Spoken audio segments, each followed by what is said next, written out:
তোমার মতন শুভেন্দু অধিকারী জয় শ্রীরামের স্লোগান একবার যদি দাও, আমরা মুসলমানেরা আল্লাহকে মানি, আল্লাহকে ছাড়া ভয় করি না। তুমি একবার যদি জয় শ্রীরামের স্লোগান দাও, আমরা 1000 বার নারায়ে তাকবীরের ধ্বনি দিতে পারি। চলবেন ইনশাআল্লাহ? ওই হাত উঠিয়ে বলেন ইনশাআল্লাহ। অনেকে হাত তুলছে না, মনে করছে আমি চালাক। তুমি চালাক না, যারা হাত উঠাইলো তারাই চালাক। এক মুড়ল গেলছে বাবাজি, এক মুড়ল গেলছে। আগে এখন তো ঘরে ঘরে টয়লেট হয়েছে, বুঝলেন না? আগে টয়লেট ছিল না। আমরা কোথায় পায়খানা ফেরতাম গো বাবজি? জঙ্গলে, মাঠে। তা এক মুড়ল বলতে বিচার টিচার করতো, এখন তো সব কিছু হইলি থানাতে। তো মুড়ল গেলছে পায়খানা ফিরতে। তো পায়খানা ফিরতে বদনা থেকে পানি নিয়ে গেলছে। পায়খানা বিড়ির টান, বুঝতে পারছেন না? বিড়ির টান আর মাঠের বাতাসের আরাম করে পায়খানা ফিরি। যখন পানি খরচ করতে যায় দেখছে বদনাতে 1 ফোঁটা পানিও নাই। তখন মুড়ো বলছে, হারে আমি 2-4টা গ্রামের আমি বিচার করি, কেউ কোনোদিন আমাকে ঠগাইতে পারলো না, আর তুই বদনা আমাকে ঠকিয়ে দিলি। হ্যাঁ, তুই আগামী কালকে কিভাবে যে ঠগাইস তাও দেখছি, দাঁড়া। পরের দিন ওই বদনাতে করে পানি নিয়ে আবার গেলছে বাবা। যাওয়ার পরে বলছে, তুই তো গতকালকে ঠগালছিস, আজ কি করে ঠগাইস তাও দেখছি, দাঁড়া। আজকে পায়খানা ফিরার আগে পানি খরচ করব। ও দর্শক ভাইয়েরা, আমি বলবো যারা হাত উঠিয়েছে, আমার আল্লাহ দেখে না, দেখে না গো? গোটা পৃথিবী আমাদের আহলে সুন্নাতের আকীদা হলো যে পুরা পৃথিবী, 7 আসমান 7 জমিন সমস্ত কিছু আমার আল্লাহর দরবারে হাজির। জোরে বলেন সুবহানাল্লাহ। তাই আমার যুবক ভাইয়েরা, শোনা একটু আসেন না ভাই, বসি ভাই, চলে আসেন না, আসেন ভাই। আমাকে যদি আপনাদেরকে ডাকতে যদি ব্যস্ত হয়, ওয়াজ কখন করবো রে ভাই? বক্তা আপনাদের এখানে অনেক আছে। আসাম থেকে আপনাদের এখানে বক্তা এসেছে, আমার সঙ্গে এসেছে বাবাজি। উত্তর দিনাজপুর থেকে আসছিলাম, রাস্তায় দেখা হয়ে গেছে, তো উনি এসে হাজির হয়ে গেছেন। খুব ভালো মনের মানুষ, সুবহানাল্লাহ। এত মোহাব্বত দেখালো রাস্তায় দেখা হওয়ার পরে, খুব ভালো মানুষ। দেখবেন কমিটি একের পর এক নিয়ে আসবে অবশ্যই। তা আমি বলবো, এই ভাই লাল চাদর গায়ে দিয়ে ভাই এদিকে এসো না। ওখানে দাঁড়িয়ে কেন? তাই দাঁড়িয়ে দাঁড়িয়ে তাকাচ্ছে। এখন যদি ডাইকে যদি বলে 5টা কালেমা বলো ধনী, করিমপুরের বাজার থেকে বাবাজি হাইব্রিড টুপি কেনে বিয়ে করার জন্য। আরে বাবা রে, বিয়ে করতে যাবে একদিনের ব্যাপার, হাইব্রিড টুপি কিনেছে। আমাদের পাগড়িতে তো একটা ফুল আছে ছোট করে, তো ওরা বা দেখবেন একবারে সেই বিশাল টুপি। ইমাম সাহেবের কাছে চলে এসেছে, বিয়ে পড়াবে ইমাম সাহেব। ইমাম সাহেব, হ্যাঁ বাবা তুমি তো মুসলমান আছে। হ্যাঁ হুজুর, আমি মুসলমানের বেটা। তো তোমার মাও মুসলমান, বাবা মুসলমান, তো তুমি একটু ইস্তেগফার মানে তোবাগুলা করো, কালেমা টালেমা একটু পড়ো, আমি তোমাকে কবুলটা করে দিছি। দেখবেন রুমালটাকে সুন্দর করে একে ভাঁজ করে। আচ্ছা না নাই, মুখ দিয়ে কালেমা বের হয় না, তারপরে ওখান থেকে দাঁড়ায় দেখেন এখন পর্যন্ত দাঁড়িয়ে আছে, অনেক যুবক দাঁড়িয়ে আছে, মুখ দিয়ে কালেমা বের হয় না। ভাই যান, আমি তোমাদেরকে কষ্ট দেওয়ার জন্য বলছি না ভাই, দেখো তোমার ব্রেনটাকে একটু লাগায়া দাও। আমি আপনাদেরকে একটা প্রশ্ন করব।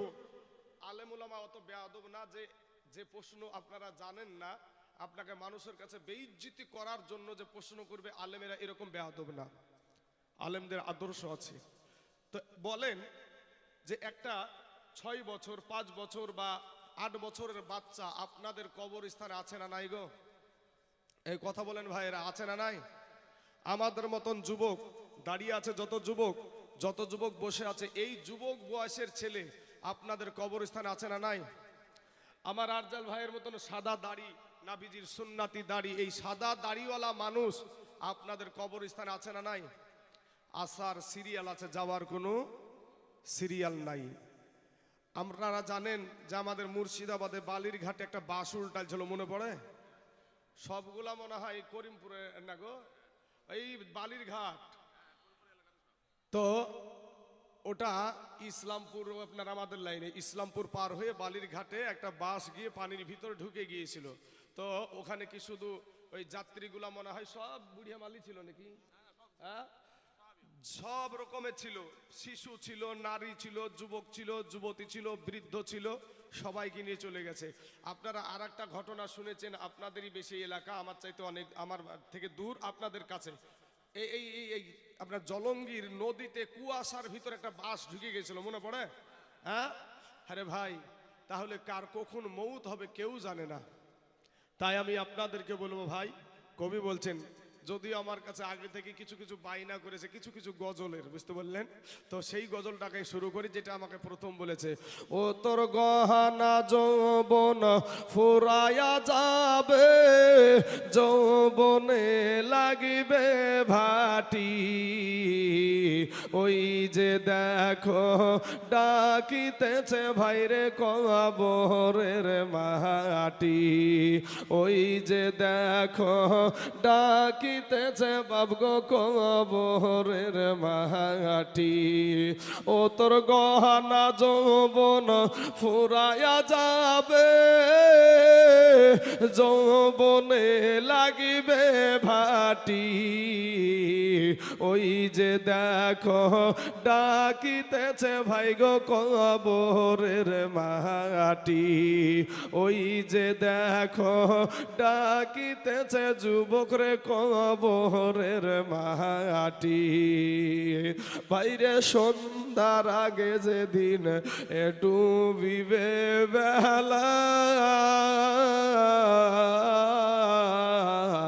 এক মুহূর্তে শেষ হইবে তোমার রঙ্গেরি মেলা, ওরে যুবক সন্ধ্যার আগে যেদিন ডুবিবে বেলা, এক মুহূর্তে শেষ হইবে তোমার রঙ্গেরি মেলা, তুমি কারে মারো এ জোর ধম,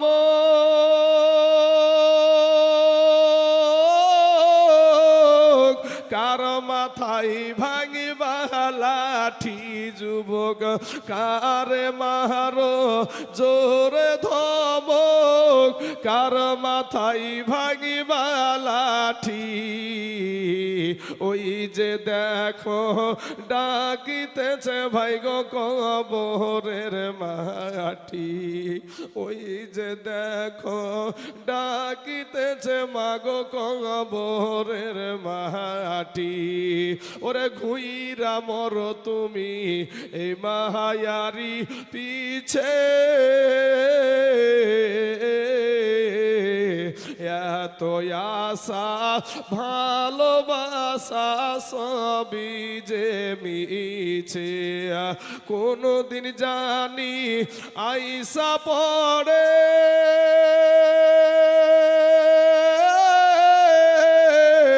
আজরাইলের হাতের চিঠি, বাবা কোনদিন জানি আইসা পড়ে আজরাইলের হাতের চিঠি, ওই যে দেখো ডাকিতেছে ভাই গো কবরের মাটি, ওই যে দেখো ডাকিতেছে যুবক রে কবরের মাটি, ও তোর গহনা যৌবন ফুরায়া যাবে, যৌবনে লাগিবে ভাটি, ও তোর গহনা যৌবন ফুরায়া যাবে, যৌবনে লাগিবে ভাটি, ওই যে দেখো ডাকিতেছে ভাই গো কবরের মাটি।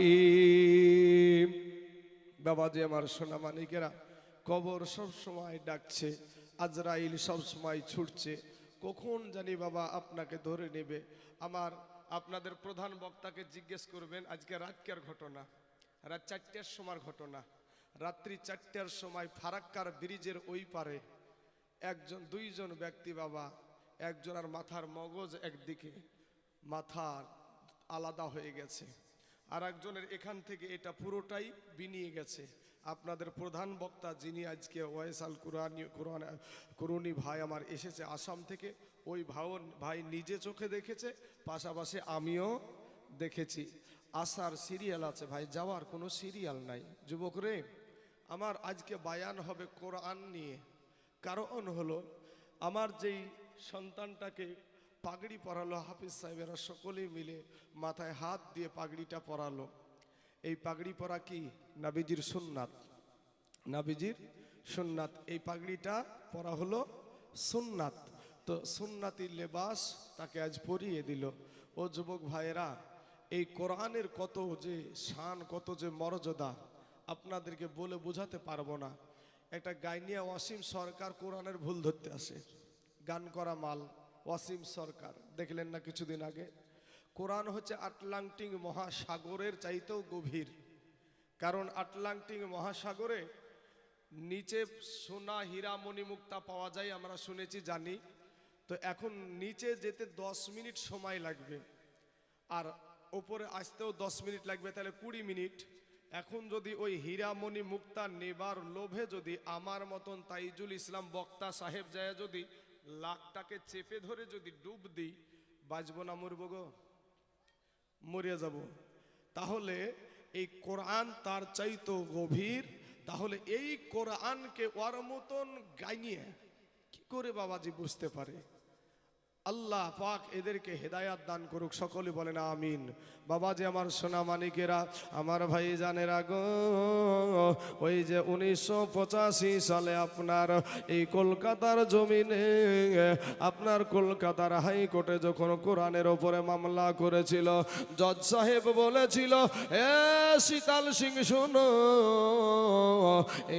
এটা সংখ্যালঘু মুসলমানদের ধর্মগ্রন্থ, অতএব এটাকে যদি ব্যান করি এটা মুসলমানদের রক্তক্ষরণ হবে। আর ভারতবর্ষের আইনে কোরআনকে ব্যান করার কোনো আইন নাই, সংবিধানে কোনো আইন নাই। তাদেরই বাবাজি তাদেরই পেতাত্তা এসে ভর করলো 2021 সালে বাবারে, যার নাম হলো ওয়াসিম সরকার, ওয়াসিম রেজভি সাহেব। এই ওয়াসিম রেজভি সাহেব একজন শিয়া মুসলিম ছিল বাবা। কোরআনের 26টা আয়াতের উপরে মামলা করেছিল। এই ভারতবর্ষের সবচাইতে বড় আদালত সুপ্রিম কোর্টে আপনার মামলা করেছিল। এই যখন আপনার মামলাটা যখন বিচারে আসলো, জজ সাহেব বলেছিল, ওয়াসিম সরকার রে, ওরে ওয়াসিম রেজভি, এটা ভারতের মুসলমান তথা সারা পৃথিবীর মুসলমানদের ধর্মগ্রন্থ, এটা বাদ করা, এটা ভারতবর্ষের সংবিধানে নাই। অতএব তুমি এই 26টা আয়াতের উপরে মামলা করে মুসলমান ভাইদের রক্তক্ষরণ করেছ, মুসলমানদের বুকে আঘাত দিয়েছ, মুসলমানদেরকে কাঁদায়াছ, আর ভারতবর্ষের সুপ্রিম কোর্টের মূল্যবান সময় নষ্ট করার জন্য তোমার 50,000 টাকা জরিমানা করা হলো। এ বাবারা, যারা কোরআনকে মিটাতে এসেছিল তারা মিটিয়ে গেছে বাবা, আমার আল্লাহর কালাম মিটাতে পারে নাই।